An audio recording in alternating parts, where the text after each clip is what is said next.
নমস্কার দাদা। নমস্কার।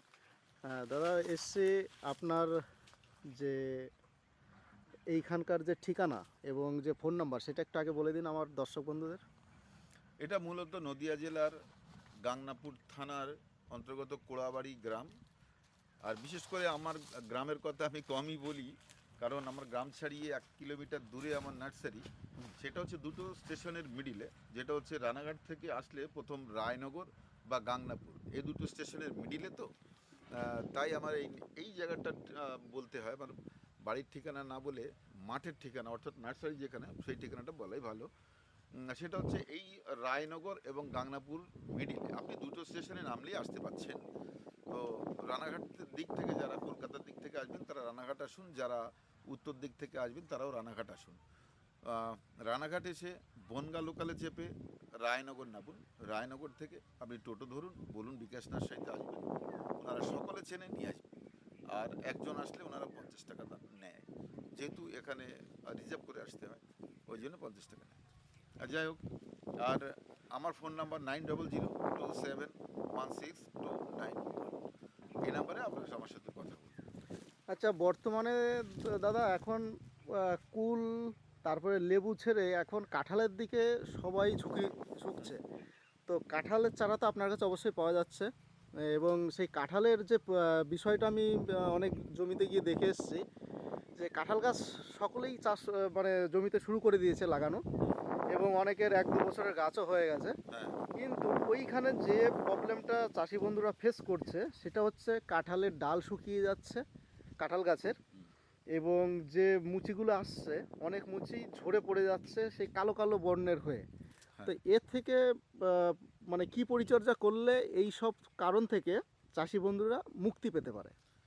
ব্যাপারটা হচ্ছে, কাঁঠাল যেহেতু আমাদের দেশে সেইভাবে চাষ হয়নি, তাই সরকারিভাবে কিন্তু তার গবেষণাও হয়নি। আচ্ছা। আমি যতটা জানি, আমি আমি কয়েকটা বই কিনেছিলাম, তাতে করে কিন্তু ব্যাপকভাবে লেখা নেই। তো যেহেতু যেই ফসলগুলো আমাদের দেশে বাণিজ্যিকভাবে হয়, আহ, যেমন কুল কুল নিয়েও সরকার তরফ থেকে মনে হয় খুব একটা গবেষণা হয়নি এটা। আর বিশেষ করে তবে লেবুর দিক দিয়ে আমাদের সেটা সাইটাস গবেষণা কেন্দ্র রয়েছে, এনআরসিসি। সেটা সেখান থেকে তার প্রবলেমগুলো ফেস করার জন্যে ইসে পাওয়া যায়, ডিসিশন পাওয়া যায়। কিন্তু কাঁঠাল এইগুলো কিন্তু যার যার মতো ট্রিটমেন্ট করছে। হুম। তো তাই এতে কিন্তু অনেক ফল ঝরে পড়ে, প্রচুর ফল ধরে, অনেক ঝরে পড়ে। তাই ঝরে পড়ার রোধ করতে বিশেষ করে আমরা এখন ওই ফাঙ্গিসাইড ব্যবহার করে থাকি।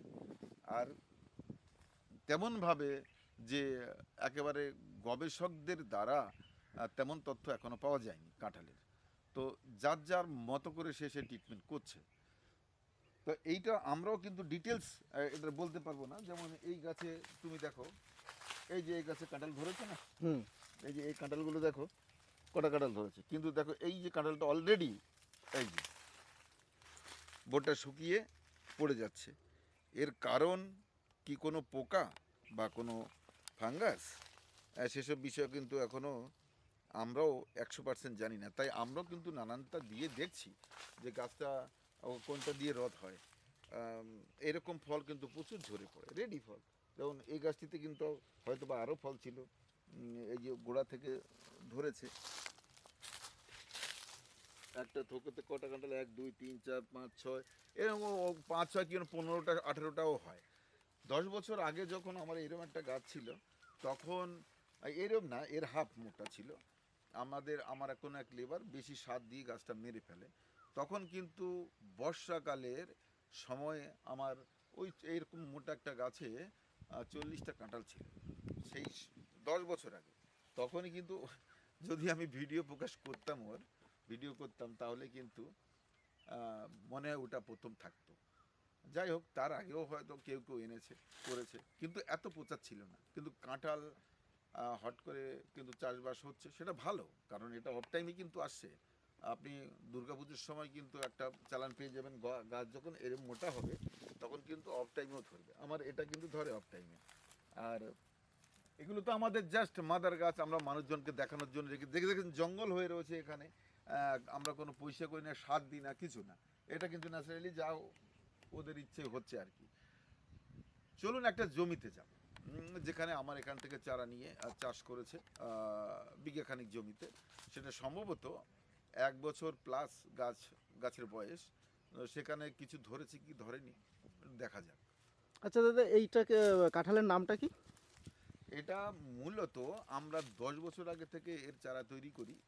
তখন কিন্তু এর নাম আমরা পিঙ্ক কাঁঠাল নামেই জানতাম, কিন্তু এখন বিভিন্ন নার্সারি আবার বিভিন্ন কায়দায় চারা বেচার জন্যে নাম দিয়েছে। সেটা হচ্ছে ভিয়েতনাম সুপার আর্লি, 12 মাসি, আরও আছে মনে হয় 12 মাসি, ভিয়েতনাম সুপার আর্লি, তাইওয়ান, এই নানা রকম নানা, কিন্তু জাত একটাই, সেই পিঙ্ক কাঁঠাল।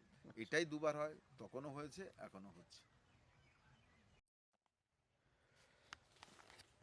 আচ্ছা দাদা, হ্যাঁ, এই একই গাছে কাঁঠাল দেখতে পাচ্ছি বহুত, কিন্তু এদের মধ্যে পার্থক্য একটা কাঁঠালের বোঠাস মোটা আর একটা কাঁঠালের বোঠা সরু। এইটার পার্থক্যটা কি বুঝতে পারলাম না। আচ্ছা ঠিক আছে, আমি বলে দিচ্ছি। এটা হচ্ছে মোটামুটি, আপনারা কাঁঠালের ফুল দেখেছেন কখনো? অনেকেই বুঝতে পারবেন না। কাঁঠালের ফুল মূলত, কাঁঠালের দু ধরনের ফুল বেরোয়। আমি একটি কাঁঠালকে, ছোট কাঁঠালকে ফুল ধরে নিলাম, আসলে ওটাই ফুল। তারপর একটা স্ত্রী ফুল, একটা পুরুষ ফুল হয়, মেল ফিমেল। তো দেখুন এই গাছটিতে, এটা কিন্তু কাঁঠাল, কাঁঠালের যে কাঁটা থাকে গায়ে, তার মধ্য থেকে দেখুন এই যে এইগুলো বেরিয়েছে, এগুলো কিন্তু পরাগ গ্রহণ করার জায়গা। এটা হচ্ছে কাঁঠালের স্ত্রী ফুল বলা হয় এই সম্পূর্ণ কাঁঠালটাকে। তা চিনবেন কি করে? তার মোটা, এই বোটাটা খুব মোটা, এটাও কিন্তু স্ত্রী ফুল। বোটা মোটা, কচি অবস্থায় কিন্তু বোটা মোটা। আর এটাও কিন্তু কচি, দেখো তার বোটাটা খুব সরু। এটা পুরুষ ফুল, আর এটা স্ত্রী ফুল। এই পুরুষ ফুলও যেমন এখানে এই যে কিছু সাদা সাদা বেরিয়েছে, আহ, এইগুলো এইগুলো দিয়েই এই পুরুষ ফুল থেকে আবার এরকম বেরোবে, যেগুলো বয়স হয়ে যাবে, সেগুলোর পরাগ কিন্তু এতে লাগবে। ফলে ওইভাবেই কিন্তু কাঁঠালের পরাগ মিলন হয়, সেটা বাতাসের হয়, এবং কোনো পোকামাকড় বা মৌমাছির দ্বারাও হতে পারে।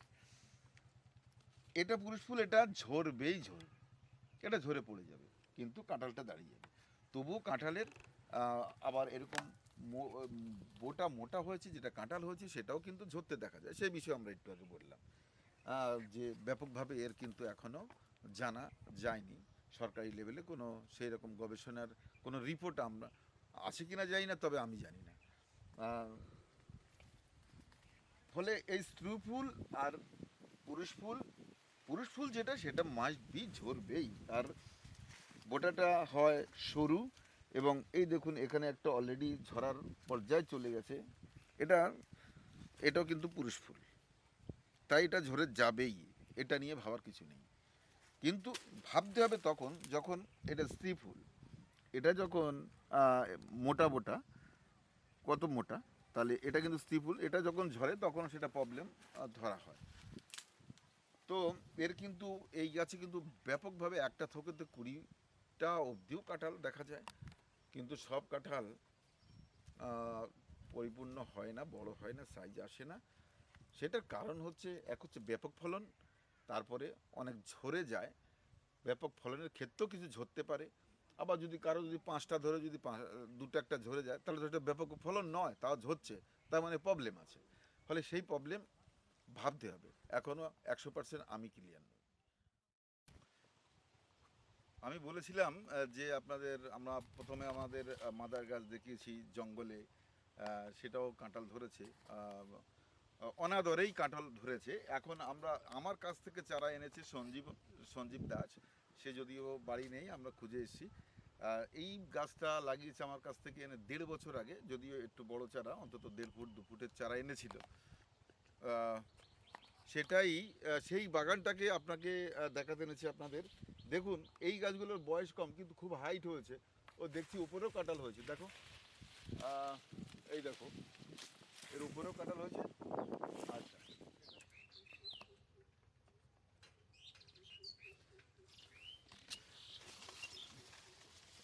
এখানেও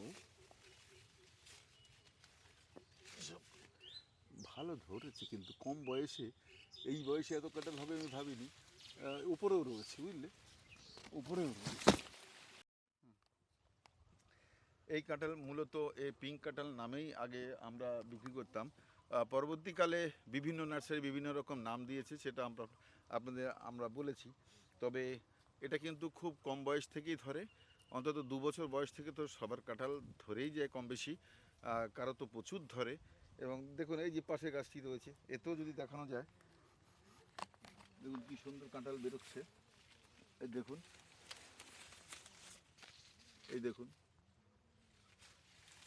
মাত্র 1.5 বছর বয়সেই ফল চলে এসছে। সামনের বছর ভাবতে পারেন কি হবে। সামনের বছর প্রতিটি গাছের গাছ ভাঙা ফল ধরবে। এর কিন্তু আর কেউ কেউ এত সরু ডালেও, আঙুলের মতন মোটা ডাল হলেও কাঁঠাল ধরে, যেটা আমাদের দেশি ভ্যারাইটিতে দেখা যায় না খুব একটা। সব গাছে, প্রায় সব গাছে, তুমি ওই গাছটিতে যদি দেখাও। এখন এই জমিতে জল দেওয়া হয়েছে, তাই আমরা ঘুরে সব গাছ আপনাদের দেখানো সম্ভব হবে না, কারণ জমিটা নরম। গাছের সাইজ তো 1.5 বছরও বেশ বড় হয়ে গেছে। বেশ বড় হয়েছে, কারণ জমিটা খুব উঁচু জমি, এখানে একটাটুকু জল দাঁড়ায় না। এইদিকে নিচের দিকে বিল রয়েছে, তা এটা বিলের পাড়,